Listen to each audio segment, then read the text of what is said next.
Ashley Gilbertson, thanks for coming to Chicago to speak with us about your new book, Whiskey Tango Foxtrot, A Photographer's Chronicle of the Iraq War.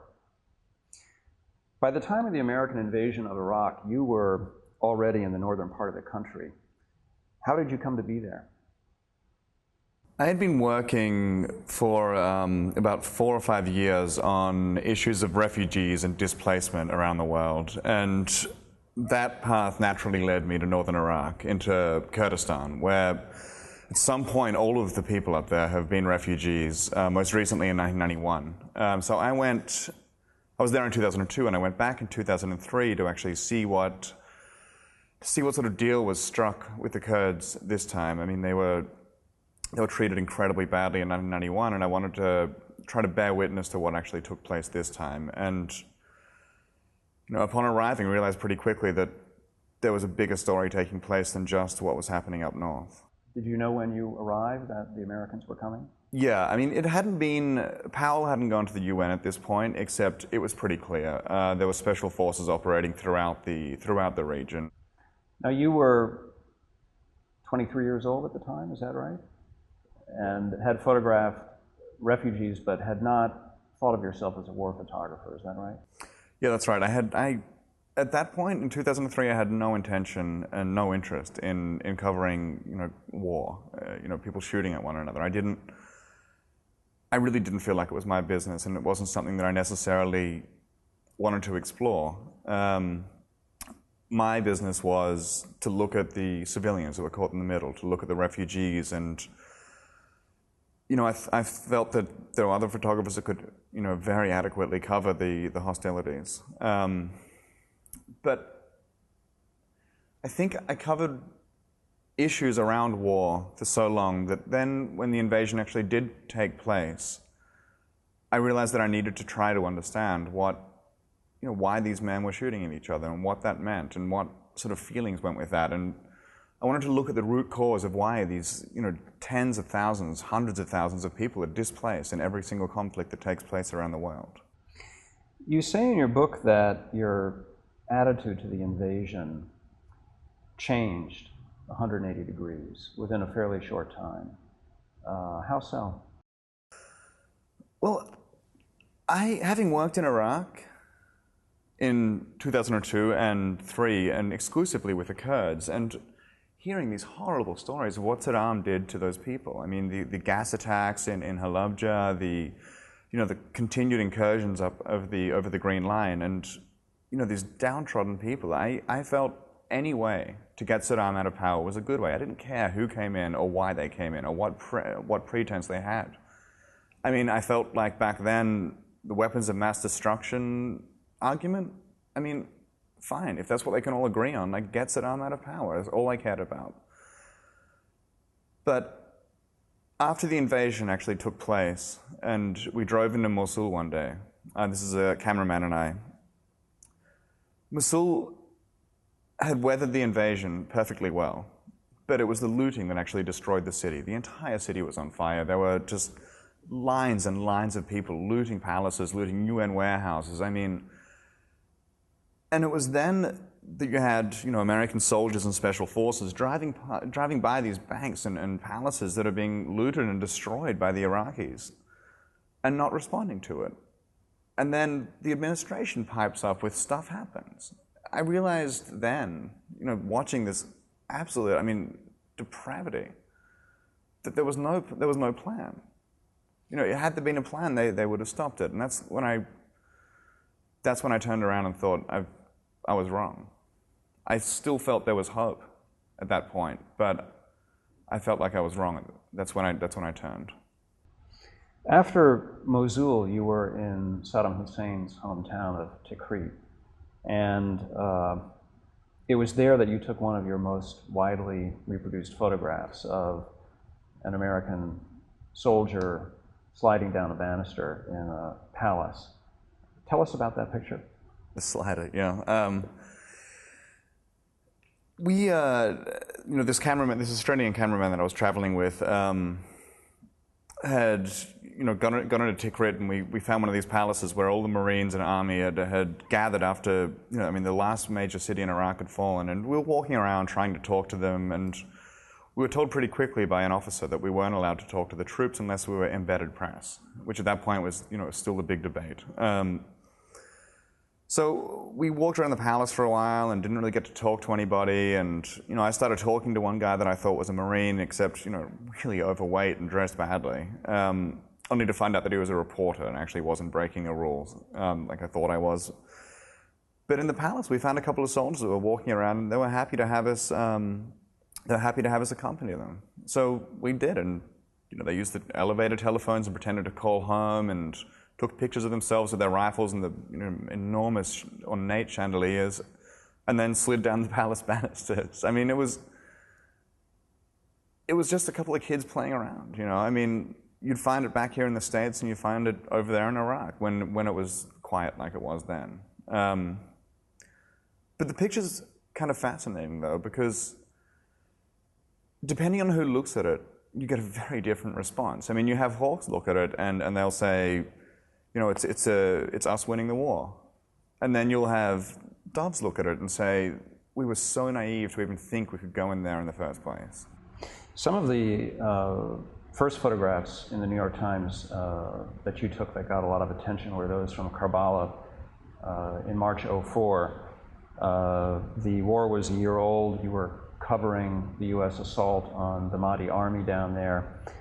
And it was there that you accompanied a soldier named Ian Spokowski on what turned out to be his last mission. Yes, his nickname was Spanky, which is how we all knew him.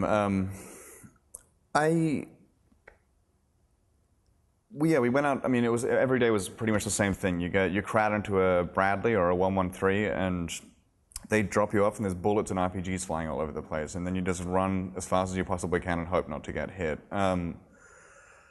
That day, though, we were driving around a few guys in the back of one of these little 113s where you can stick your head out the top and look at what's happening around you. So I always preferred to ride in them, because in a Bradley you can't take pictures. It's just a dark tank. I was riding and talking to Spanky, and RPG took a shot at us.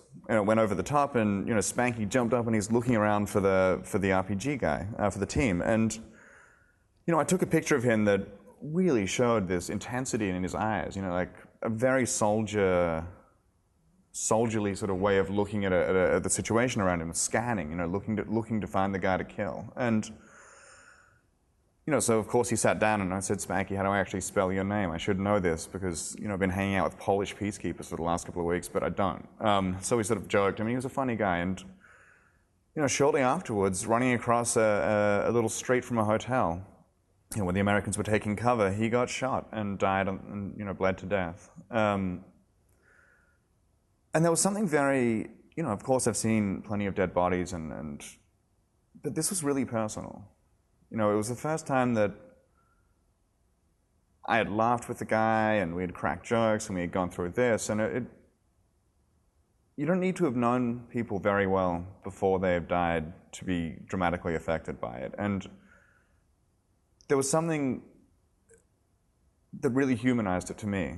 It's easy to sort of protect yourself from the emotional aspects of war until you actually know these people. It affected my coverage because I wasn't just photographing a computer game or a Hollywood film anymore. It wasn't just guys like running through the desert with guns or going house to house and trying to find insurgents. It was real. Like these guys die. And I mean, it certainly wasn't an abstract, because death is, always there. It's always present in Iraq, except you can deny it quite easily, and I think you kind of have to in order to work. And when Spanky was killed, I couldn't deny that. And, from then on, I think I started working more intensely to try to humanize the entire conflict. The American soldiers, the Iraqi civilians, the Iraqi forces, even the politicians. At the heart of the book is a section on the Battle of Fallujah in November 2004, where you were embedded with a company of Marines. You covered the fighting for, I believe, 8 days, and then you had to be evacuated. What happened? Well, Fallujah was the stronghold of the insurgency, Al-Qaeda and nationalists. I mean, Americans hadn't controlled that city since April and had hardly even entered, for that matter. So in November, after the elections in the States, they decided to take it back. And I was given, what's always regarded as the best embed at the tip of the spear. Up until then, I think that always was the best embed. In this case, I'm not so sure anymore. It really was the tip of the spear. I was with 18 Bravo, which is a Marine company. And they went through the entire city from north to the south on foot. It's only about 5 miles, but it took 9 days. And they were very, very fast about it compared to a lot of other units. So they also took a lot of casualties. I mean, every house, every time you set foot outside cover, you would get shot at. There were bombs all over the place. There were booby traps. I mean, it was just 9 days of nonstop combat. I mean, even in a place like Kabul, where it was relatively intense, it was, a few hours out getting shot at, and then, a few hours in, like a house or something like that. But Fallujah, it was just nonstop. And I mean, those roads that I ran it, like one in particular that I think is burnt into everybody's memory of that place, 6-lane highway that we had to run across. And, while I ran as fast as I possibly could, and I think faster than I ever have in my entire life, I watched Marines drop around me. I could see the tracer bullets kicking up from underneath me. The more Marines in front of me running back from the building they were taking cover in to, get their guys off the street and getting shot themselves. I mean, it was. And then after 9 days of this, I was told that there was a dead foreign fighter in a minaret not far from this house that the Marines were occupying that I was at. And I wanted to go and see it. I mean, Dexter and I had already pretty much set a precedent by, we can run off from where the Marines are a few hundred yards and come back relatively safely. I mean, we didn't get shot last time it happened, last time we did that. So we asked permission to go up there, and the captain said, yes, I want you to see the foreign fighter in the mosque, because this is something that Americans don't get a chance to see. Like, we haven't got evidence now that they're fighting from the mosques, and we need to show that. But he sent a squad of Marines with us, which I felt bad about because, I generally try to make sure that I don't change anything more than I already am just by being there. So 2 guys, Lance Corporal Miller and Lance Corporal Dominguez, tried to go ahead of me up into this minaret to clear it. And I said, no, you guys stay, relax, stay here. I'll go up and get the picture and I'll be down in like 10 seconds. And we had this, like, pretty heated argument at the bottom of the stairs. Like, I want to go first. You don't need to go up there. But, they won. So Miller went up first, then Dominguez, and then me. And after a few flights, it's pitch black inside the minaret, and there's a tiny little staircase covered in rubble because a tank shell had gone through the minaret. When shots rang out, and I felt, liquid over me. I thought it was like the water, the camelbacks, the sort of water-carrying things that the Marines have on their back. But then Dominguez started screaming, get down, and we couldn't, Miller wasn't responding, and so we got to the bottom of the mosque and I collapsed. I mean, I couldn't work after that. I didn't take any pictures of what, how the almost religious exercises of getting his body back. I mean, there was no way they were leaving it there. They risked their lives over and over and over again, and 2 more guys got wounded while they were trying to get his body out. But I couldn't bear to watch. I mean, Miller's blood was on my hands, literally. And I mean, for a long time, I couldn't work in Iraq anymore. I could hardly get on a plane back in New York. I mean, I think, what I had was a light case of PTSD, or PTSS, or whatever the hell the shrinks call it. But I mean, for the Marines that had already been in country for 10 or 11 months, and then had to stay in Fallujah and lose a lot more guys. I mean, I don't know how you can come back from there. And then you came back to New York and sought treatment for post-traumatic stress. Yeah, I had 3 shrinks at one time. Yeah, I mean, I'm still, I'm still seeing a shrink and trying to understand what happened not only in Fallujah but in Iraq. I mean, but you know what it almost always does come back to is those moments in the minaret. But after 12 months, I did return to Iraq. I needed to go back and see what was taking place now. I mean, I left and I felt like Fallujah was the end. You know, that was when the American administration stopped listening and just said, this is how we're going to deal with insurgents. I'm going to forget hearts and minds. You know, we're going to raise the city. But all the same, I wanted to see what the elections were actually doing. You know, these guys, I mean, the Iraqis did want to vote, and they did vote. They came out in enormous numbers. But what did it change? You know, I mean, it means nothing to drop a ballot into a box. But if there's no you know, viable change in the security and future of the country. During the battle for Fallujah in November 2004, you were embedded with Bravo Company of the 1st Battalion, 8th Marine Regiment. And the central section of your book is primarily the story of these Marines in combat. Your essay accompanying the photographs makes it clear how much you came to depend on these men for your safety. How did you regard these Marines?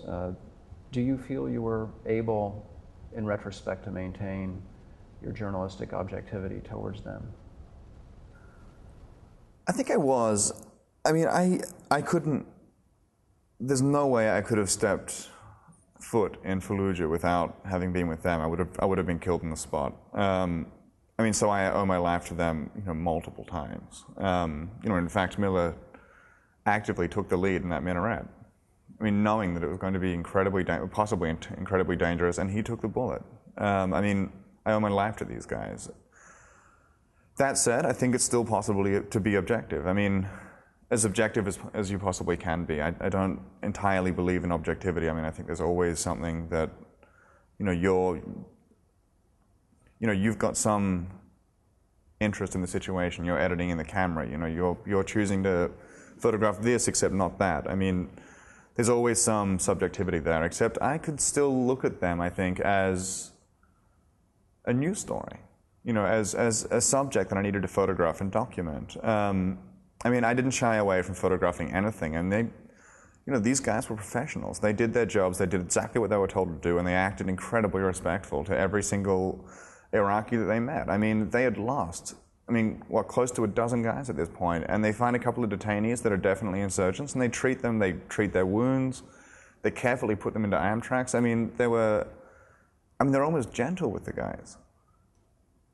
I mean, had somebody come and kill 12 people, 12 of my friends, and I found one of the guys, I don't know what the hell I would do with him, except I certainly would be gentle. Your photographs from Fallujah include a number of images of Marines who would be dead within hours or days. Not just Miller, but Corporal Nathan Anderson, Lance Corporal DeMarcus Brown, Corporal Genshin Marku, Sergeant Lonnie Wells, Corporal Kirk Bosselman, and Corporal Nicholas Ziolkowski. Do you think of this book as, in some sense, a memorial to them?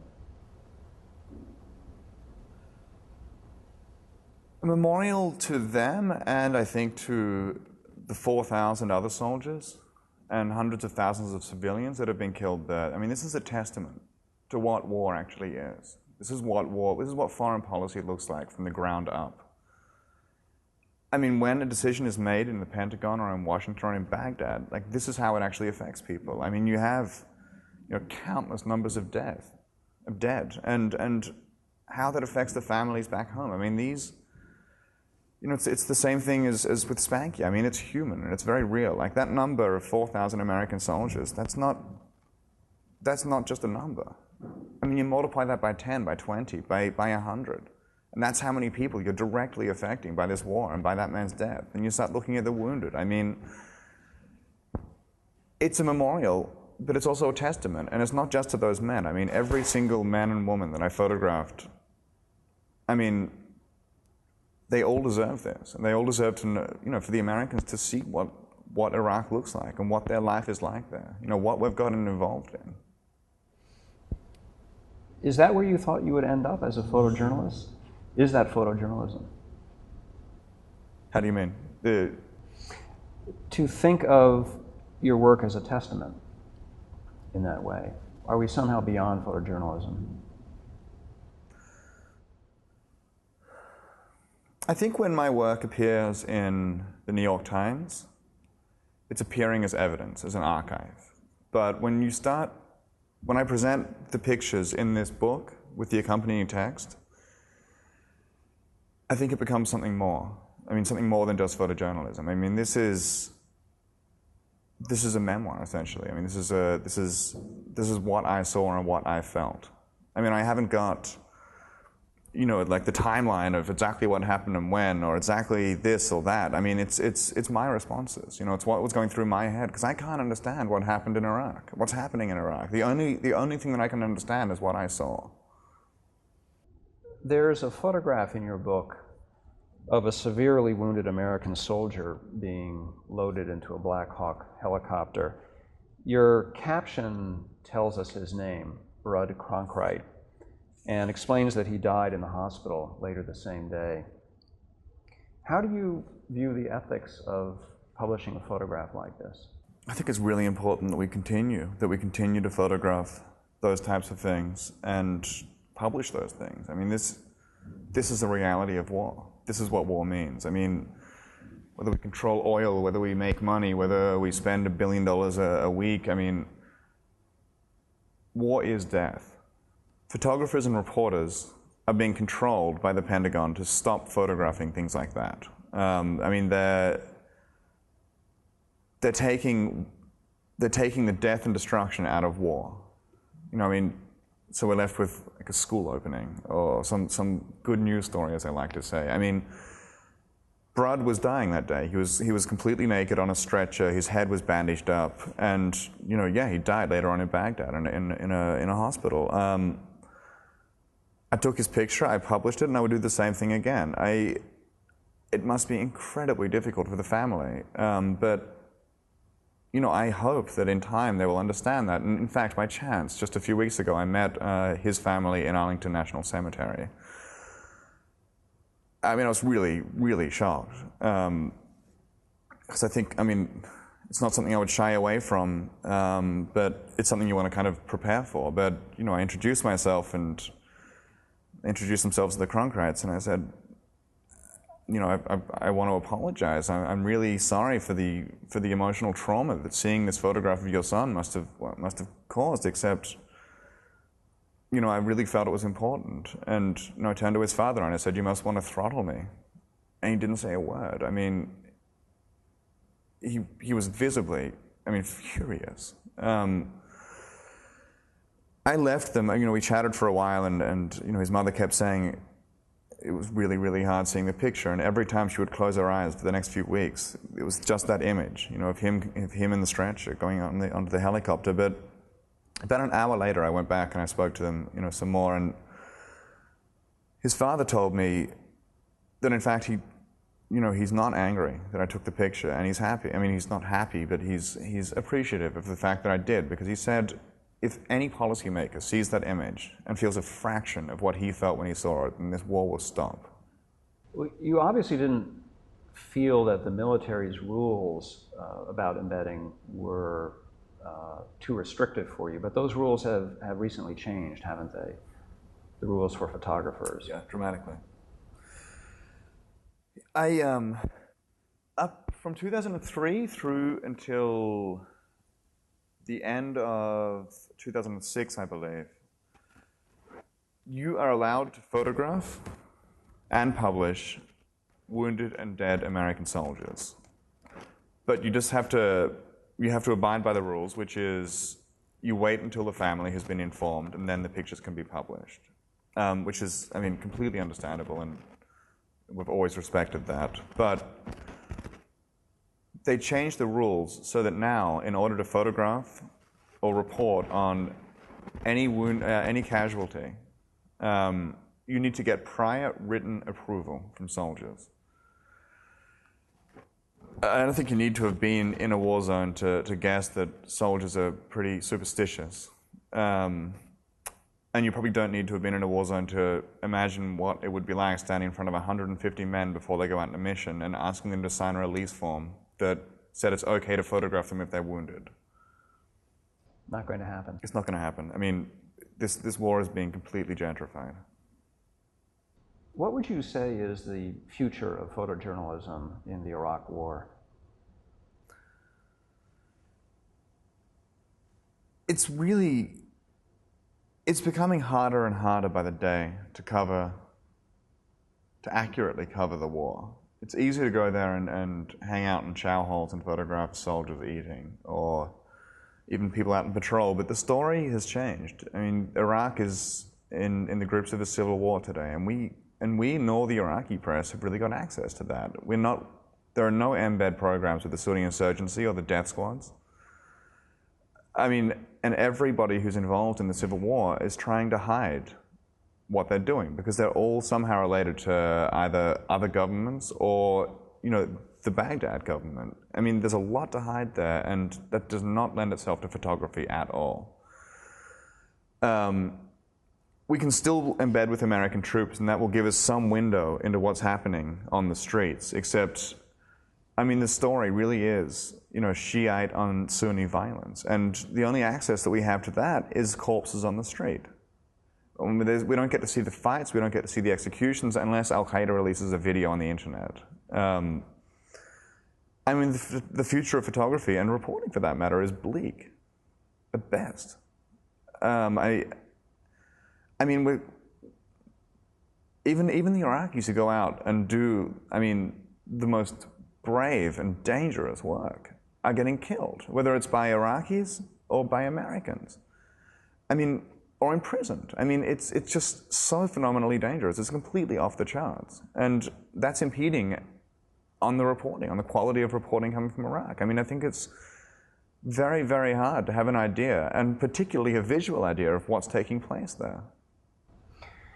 You have received particular acclaim for your photographs of American soldiers and Marines in battle during the Iraq War, but your book also has remarkable photographs of Iraqi civilians caught up in the fighting.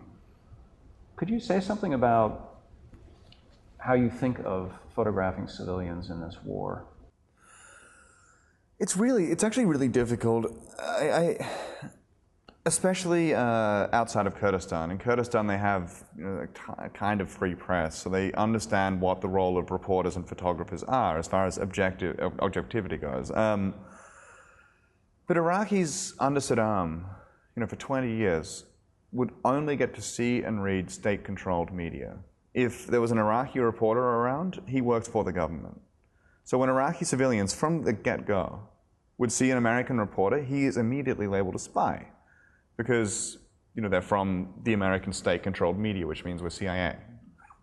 This whole idea of the Fourth Amendment, it's just, they've had a chance to vote, but they haven't really got as far as the old freedom of speech thing yet.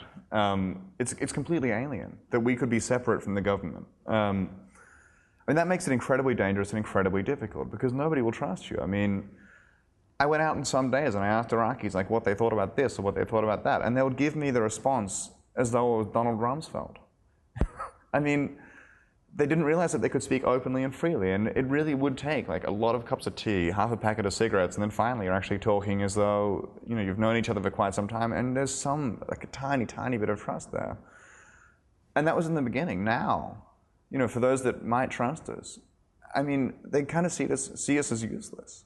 What have we done? We tell their stories, but that doesn't help their lives at all. There's no visible reason for us being there. We're just these idiots that run around without guns and try to tell stories. They don't see any purpose in that.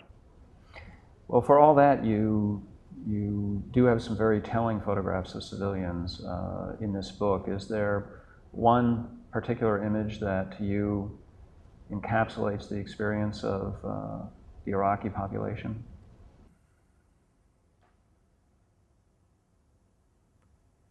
Yeah, but it's of an insurgent. Tell us about that I painting. mean, my favorite image of the Iraq War is shot, during the Fallujah offensive, and it's a picture of a Marine, of a Marine guarding, a Marine shadow actually. That's and he's guarding insurgent that they captured, and the insurgent's been shot in the back, and he's detained. Except you can't see his face, and you can't see the Marine's face, and it's this idea of this war being fought by shadows and people that don't really exist. I mean, Al Qaeda and the nationalists in Iraq, like all the insurgencies, see the Americans as this like great big evil. And they've got no idea of like who these kids are. These kids from like Paris, Illinois, or Dallas, or wherever. I mean, they're with their families. I mean, there's nothing human about it at all. And the American troops see the insurgency the same way. It's this faceless enemy. And I think that image really portrays the relationship perfectly between the American military and the Iraqis. It's absolute distrust to the point of, we're going to tie you up and guard you, except we don't know who you are. Well, Ashley Gilbertson, thanks for speaking with us, and congratulations on the publication of your book. Thank you.